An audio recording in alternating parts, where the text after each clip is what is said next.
My soul is weary of my life. Job 10:1. That's what it says. It says, my soul is weary of my life.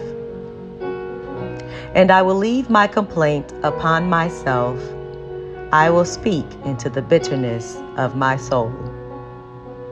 What does that even mean? It means my soul is weary. That it's tired of this dwelling of a body that I'm in. This human experience. It can be miserable sometimes, and I am going to complain about it. And when I complain, I'm going to take responsibility for the actions of my complaints. You see, words are powerful. Words are life. We speak our life and our death. So I will complain and I will take hazard upon myself for doing so. Extreme misery comes from my complaints. I know this life can be difficult and tough, but we have to keep going. We have to continue on this journey, but let's continue it with a new, renewed mindset. Learning from the path that we've already walked. Do things the opposite of what comes natural and normal to you. If you love someone, you're going to grieve the loss of them when they are gone. Whether by force or by choice, they may leave you. And you are going to grieve them, and grief is the consequence, the gift of loving someone. But what happens when their spirit leaves their human body and you can no longer see them anymore? That's where human existence, we haven't quite come to understand exactly what that is, what that means. Grief, missing people, I can't see them, can't talk to them, can't touch them anymore.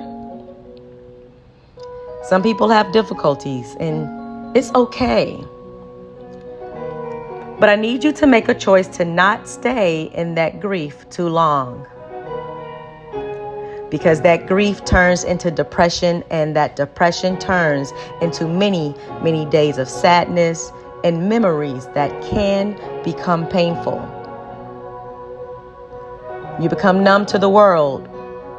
You become numb to your world that revolves around you. You don't learn anything new.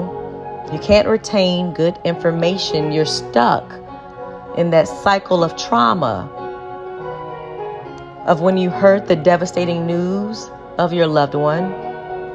And it's difficult to move forward. It took me a long time to learn and understand that long-term grief is indeed a choice. You get so comfortable in the uncomfortable. You get so comfortable being exactly where you were in that moment when you heard about your loved one. And you choose not to move past that moment because it's without them. You can't make a new memory.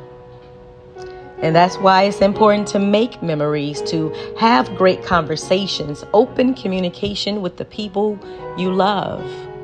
Get to know them. We leave so many people in bad situations sometimes, whether we're fussing and cussing and not being nice to one another. We have got to stop doing that. That is indeed not good for our souls. Grief will knock upon your door one day, and it's going to get closer and closer and closer. How are you going to answer it?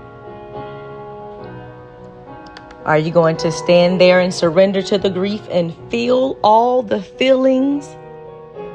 Or are you going to be trapped in the tornado with the grief, not able to get out? Your loved one wouldn't want you to do that.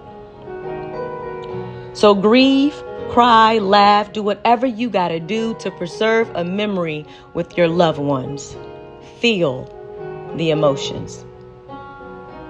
But don't stay there, because this life is made for living and you're going to miss so many amazing moments. Trust me, I know. Grief is indeed a choice. Long term. Timothy 4:7-8. I have fought the good fight. I have finished the race. I have kept the faith, and now there's in store for me the crown of righteousness, which the Lord, the righteous judge, will award to me on that day. And not only to me, but also to all who have longed for his appearance.